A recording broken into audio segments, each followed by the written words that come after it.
It's been 2 months since I acquired these four materials. They've been put through a combination of normal weathering and extreme weathering, which I guess you could call abuse. But let's see how they've held up. The cork block was soaked after sitting outside in the rain and snow, so I used this heat gun to dry it off. I expected there to be a buildup of dirt and staining, perhaps with another layer of markings from the strings I left tied around it. I wanted to find out exactly just how long it would take for these materials to start to deteriorate and take on qualities of their place.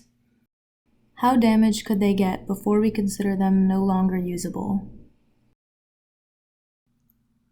I expected the cork to become at least a bit more fragile with the continuous exposure to moisture and sun, but it stayed pretty much intact. After it was dried, you can see the evidence that it was definitely bound by something.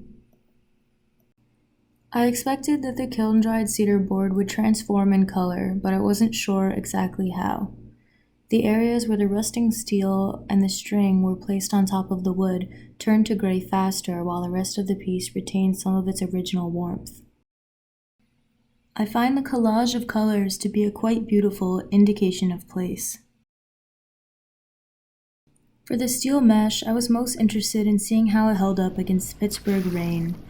I expected it to rust over time, but I wasn't sure how it would affect its strength.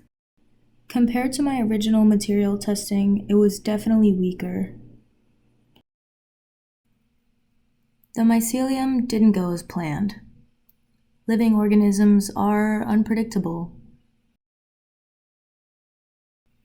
Both containers of mycelium stayed in a dark cabinet with a relatively stable temperature.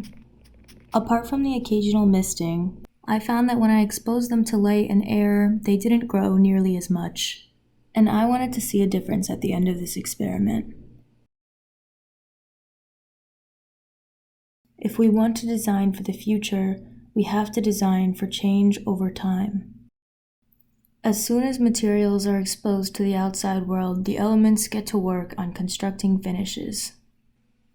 We have to begin appreciating these processes as creating a new form of the material. Materials with lives well lived.